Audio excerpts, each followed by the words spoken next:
Hello, my friends, and welcome back. Thank you very much for being with me again today.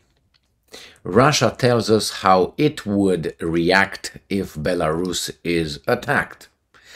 Well, there are a few details here that need to be discussed. It depends who attacks Russia, and I have a question regarding Russia being attacked. So I have this article from Russia Today, and it says Russia reveals how it would respond to an attack on Belarus. Now, how do you think Russia would respond, or at least how they say they would respond? Well, obviously they said they will use nuclear weapons. They could use nuclear weapons. They would use all the weapons they have. All right, this is the statement. What if Ukraine attacks Belarus? Will they use it? I'm pretty sure if the Poles attack it, as I said many times, then the Russians will not have the patience with the Poles, and not only the patience, but the time, and time is money, and not only here. That's one. So if, as I said, Ukraine attacks, would the Russians use nuclear weapons in Ukraine? If that's happening, if that's the case, then we get to square one, which was at the beginning of this stupidity in Ukraine. And then let's see first, if Belarus is attacked, where would they do it? Why would they use everything? Well, they tell us here in this article that this is basically, will be viewed as an attack on Russian territory. Well, according to Russian law, aren't the, how should I put it, the Donbass or the Crimea, aren't those areas already Russian territory? And if the answer is yes, which it is, according to the Russian law, right, they were incorporated by them legally, they're part of Russia. Aren't they under attack? Aren't they attacked? So if they're attacked and you don't use nuclear weapons, and you say, well, I'm going to use nuclear weapons if Belarus is attacked, because we're going to treat that as an attack as if it would be on the Russian territory, you already are attacked. Your Russian territory is already attacked. So I have doubts, obviously, but I hope we don't get that point. But I think there will be escalations and provocations, and then we're going to be finger pointed. Hey, you did it. No, I didn't. So let's look over this little article here. Coming, as I said, from Russia Today. Moscow will use any weaponry in its possession to retaliate against a potential attack on its main ally, Russia's envoy says. It is true that in the Russian nuclear doctrine is mentioned that if Russia's enemies are attacked, are under threat, they will activate that little protocol of using nuclear weapons. So that's one of, I think, the 4 points it has. So let's see what else they tell us here. Russia will treat any attack on Belarus as an act of aggression against itself, using all of its military capabilities to retaliate. Moscow's envoy to the country has warned. Again, we're going to be tangling our little thing here in semantics. So an act of aggression against itself. Again, isn't the Donbass and the Crimea under an act of aggression from another country? Well, you can say, well, no, really it's not, because you see, it's different. It's an operation and they retaliate and all that. I mean, like that, you can extrapolate it to Belarus. Well, Belarus is kind of helping Russia. Therefore, we are in the operation, special military operation. Therefore, they can talk themselves out of it. That's what I'm talking about. If they really was, how should I put it? I don't want that to happen. Let's put it this way. But that's up to the Russians, obviously, how threatened they feel. But if they wanted to really use them, or if they, I don't know, would have that desire to use it. I don't know what word to find.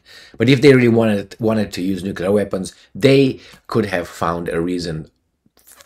So far, in 1 year and a half, they could have found a tons of reasons. Like, you send over there tanks, gonna be nuclear weapons. If you send then airplanes, so if they could have found whatever justification, small or big, something that is really justified or not justified or just used as a justification, they could have used that. So let's see what else this article has to say here. Speaking to the Belarusian STV broadcaster Boris Gryzlov, who previously served as Russia's interior minister, warned any third parties against targeting the country's main ally. And I'm quoting, Russian President Vladimir Putin clearly said that in the event of an attack on Belarus, we will treat this as an attack on Russia. The military doctrine of the Russian Federation entails, in such a case, a response with all our weaponry, end quote, Gryzlov stated, apparently hinting at the option of a nuclear strike. So they tell you here about nuclear weapons, that they're transferred to Belarus, the conflict, Warsaw claims. You see, now we see who they immediately at the end of this, they mention who could that be the prospects. Warsaw claims that private military company Wagner has been increasingly active near its border, with Prime Minister Mateusz Morawiecki claiming they were, and I'm quoting, undoubtedly a step towards an upcoming hybrid attack on Polish territory. End quote. Belarus, however, has denied such allegations, insisting Warsaw itself was aggravating the situation on behalf of the US. So as I said many times, you send your little minions, they create problems over there, and then you come and you save the minions from being attacked. So you send them over there, no trespassing. Yeah, go over there and push that boundaries and see how far you can get. Poland, I'm not blaming Poland here 100%. I'm pretty sure the Belarusians are not innocent either. Why? Because, it's the little spark somewhere, and that's not Russia or United States of America, or definitely not Ukraine. That spark, it's somewhere else. And somehow we are not allowed to know about it by name. That spark is using United States. Here is United States. It's the first entry on the stage, and then with its power, economic power, military power, and political strings, goes into creating the bigger thing, where other countries, obviously, with their little interest, get tangled in. I have to use euphemisms because if I say it straight, you don't know where we're gonna end. Probably not seeing one another for a while. So anyway, and it's just provocations. Now we say, well, it's Poland. Poland is just used as Belarus is used, as Russia is used, as United States is used.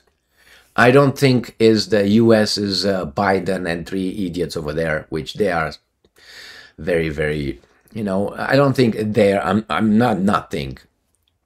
My gut feeling tells me they're just, the little messengers of some other interest, that spark. What's that spark?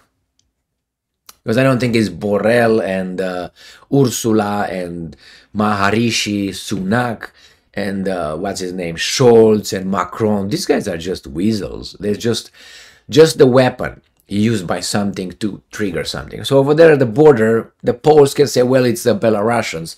And the Belarusians attacked. Or let's say the Poles said, well, the Belarusian army entered our territory and they came with tanks and they did this and all that, or sabotage group and so on.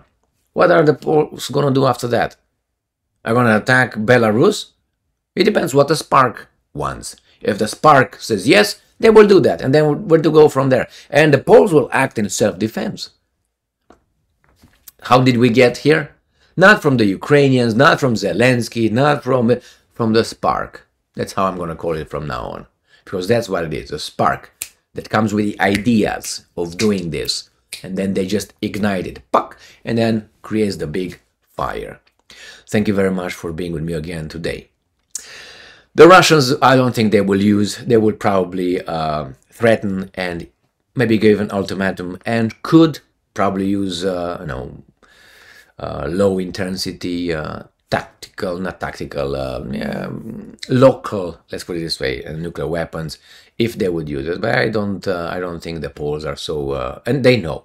The Poles know the Russians will nuke them. I think they know, because I think that's mutual. If the Poles would have nuclear weapons and the other ones would not have, I think it would be. Why? Again, the spark, and not only in this case, is not a spark. In this case, is history, and they have a lot of history together, and sometimes it's misguided. When you look, for instance, at Soviet Union, and you equate that with Russia, but you ignore the fact that Ukraine was also part of Soviet Union, even though they don't forget that, because they don't like Bandera and the gang, so they have a big problem on that one. Territories that Poland claims in Ukraine, I would say with justified claims. Those were taken from Poland. And there's not going to be, how should I put it? They're not friends, and history will keep this little thing without a spark. The spark will just activate whomever to get them one against another, like in Ukraine, between the Russians and the West. Thank you very much for being with me again today. Stay strong, stay smart, look for the truth, and be just.